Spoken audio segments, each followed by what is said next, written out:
Yo, c'est Yamired. Après l'épisode sur Yugi, je vais vous parler de l'archétype magicien sombre connu dans l'anime sous le nom de magicien des ténèbres. Attends, tu veux parler du Dark Magician ou du Black Magician? Plutôt du Dark Wizard. Ah, les joies des traductions.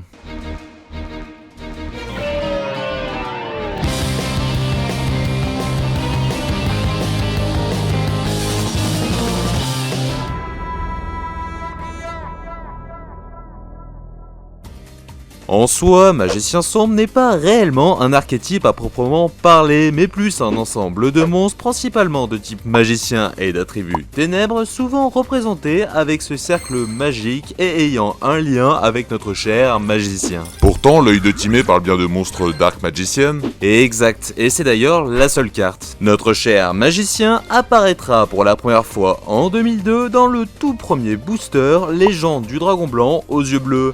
Et puis il aura pas mal de renforts dans Magician Force, pour la plupart réédités en français dans Sombre Révélation numéro 1, ensuite dans l'Illusion des Ténèbres. Bon, parce que tu vas pas faire tous les boosters, beaucoup se retrouvent dans les produits concernant Yugi, les magiciens ou encore les packs de films. Ok, j'ai compris, j'envoie la suite.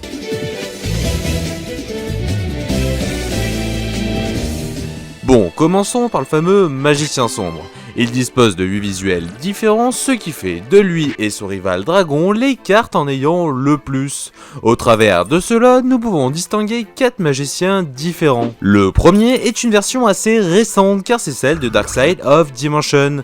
Pourtant, il rappelle beaucoup le Black Magician faisant son apparition dans le premier film de 99 et semble représenter son origine égyptienne. Mad Oracle Palladium est l'un des prêtres qui protège le pharaon à l'aide de son cas magicien de l'illusion noire, mais il se sacrifiera afin de faire fusionner son âme et son cas pour défendre son roi. Il dispose de plusieurs évolutions, toutes des monstres Xyz, grand magicien d'ébène qui peut permettre de jouer certaines magies pièges depuis la main pendant le tour de l'adversaire, magicien illusion d'ébène qui peut retirer de la partie des monstres adverses, puis magicien légendaire sombre permettant de gagner le match mais toujours interdit en tournoi. Ensuite arrive ma préférée, sa version maléfique, c'est celle que joue Arcana. Elle possède son propre numéro à 8 chiffres, tout comme la seconde version de polymérisation, et son évolution semble être le sorcier éradicateur des ténèbres qui forcément fait de vilains dégâts directs. Bon, reprenons avec sa version gentille la plus connue, le magicien des ténèbres de l'anime. Il semble avoir une version plus jeune, apprenti magicien, ainsi que deux futures alternatives, sage des ténèbres et sorcier de la magie des ténèbres, tous deux ayant une attaque-défense inversée. Il obtiendra une forme guerrière dans Chevalier Magicien des Ténèbres ou en fusionnant avec Spadassin des Flammes pour devenir le Chevalier du Flamboiement des Ténèbres. Puis en fusionnant avec Timé, il deviendra Dragon Amulette qui augmente son attaque en bannissant des cartes magie.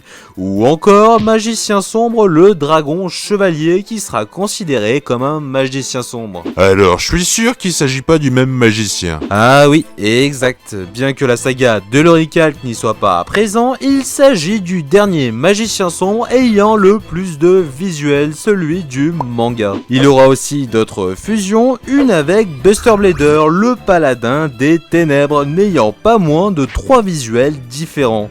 Il peut annuler les magies et augmenter son attaque en fonction du nombre de dragons sur le terrain et dans les cimetières. Puis encore une fusion avec un guerrier qui semble être Gaïa, cavalerie des ténèbres, pouvant infliger des dégâts perçants rappelant charge tournoyante, mais aussi la possibilité d'augmenter son attaque et d'annuler des effets rappelant le paladin. Ensuite, nous aurons une fusion ultime avec 5 magiciens, un peu comme le dragon à 5 têtes, pouvant détruire le terrain adverse et n'étant destructible quasiment qu'au combat. Bon, sinon les versions KO, on en parle quand? J'allais y venir. Grâce au rituel, notre magicien pourra également évoluer, le premier étant magicien du chaos qui peut détruire des cartes en étant également considéré comme magicien sombre. Puis arrive magicien du chaos sombre possédant aussi une version monstre à effet magicien sombre du chaos qui lui ne sera pas considéré comme magicien sombre en fonction de son nom japonais. Il fut banni pendant un long moment mais sera de retour en subissant un errata sur son effet permettant de récupérer une magie du cimetière qui ne sera plus applicable qu'en fin de tour. Et pour finir, le magicien du Chaos Max sombre qui devrait sortir fin août dans le sarcophage doré. Il empêche les effets des monstres adverses et permet de récupérer une magie du cimetière. Et t'as oublié le plus important, sa version Toon.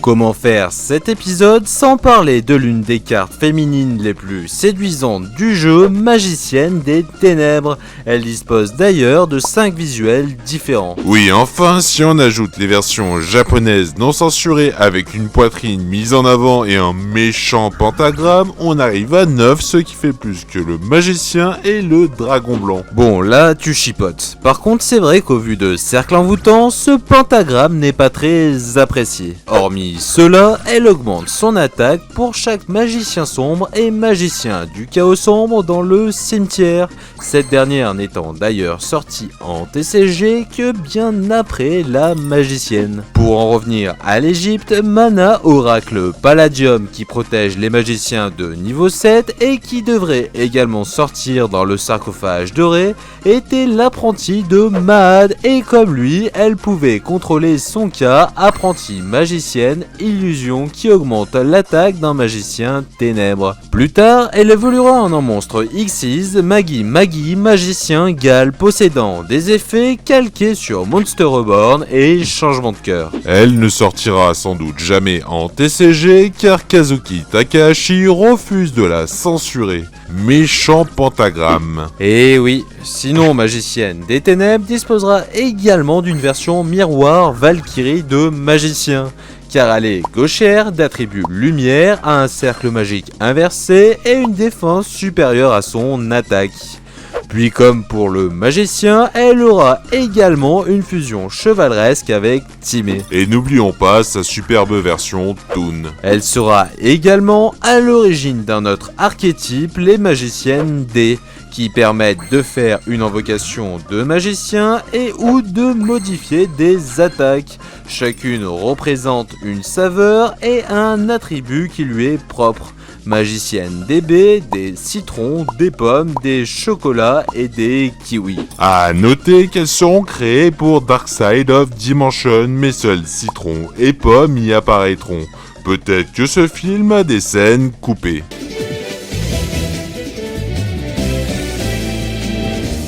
Niveau support, il y a robe du magicien et bâton du magicien avec un visuel basé sur ceux du magicien sombre. Le premier permet d'en invoquer un depuis le deck et l'autre d'ajouter une magie piège le concernant à la main. Ensuite, il y a magicien sombre expérimenté qui n'est pas considéré comme magicien sombre dû à son nom japonais mais permet d'en invoquer un une fois 3 compteurs magie sur ce dernier. Tout comme ces magiciens expérimentés d'autres couleurs, mais pour d'autres monstres de Yu-Gi. D'ailleurs, en parlant de compteurs magiques, bon je ne les citerai pas tous, mais plusieurs monstres en utilisant auront un design assez similaire sans pour autant avoir de rapport réel avec le magicien sombre. Et concernant ces monstres, De pas les ridicules copies. Sinon, beaucoup de magie piège existent pour ces ténébreux magiciens, dont une vingtaine désignant spécifiquement magicien sombre, ce qui en fait la carte la plus soutenue. Si bien que son visuel apparaîtra aussi sur d'autres cartes qui n'ont rien à voir.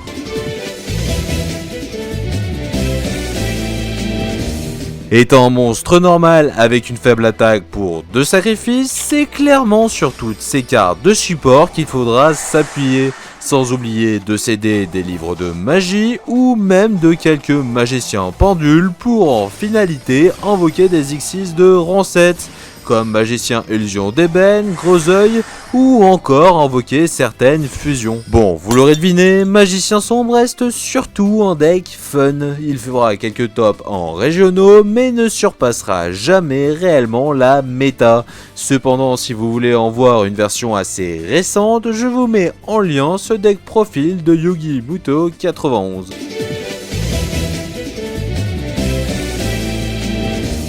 Concernant ses apparitions, vous vous en doutez, il sera toujours aux côtés de Yugi sous diverses formes et par ailleurs dans tous les films, mais également aux mains de Arcana, puis dans l'épisode 19 de GX dans celle de Dimitri. Le sorcier éradicateur sera joué par le chef du gang des magiciens dans l'épisode 33 de 5D, l'esprit du sage des ténèbres apparaîtra dans l'épisode 50, et celui du magicien sombre expérimenté dans l'épisode 143 de GX. Et n'oublions pas Magician Toon aux côtés de Pegasus. C'est sûr qu'avec toi on risque pas d'oublier. Et pour finir, il y aura 2 jolies statues à l'effigie du magicien et de la magicienne dans l'épisode 15 de Zexal. D'ailleurs, tous deux auront tellement de succès qu'ils auront aussi une petite pop.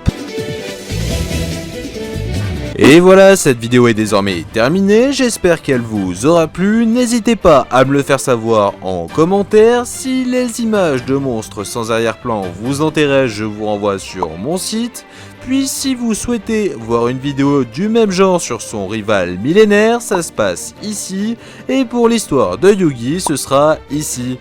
Allez, ciao! Bon, simple question, mais maintenant que la vidéo est terminée, il serait possible de faire revenir une magicienne? Eh mais c'est pas une magicienne ça!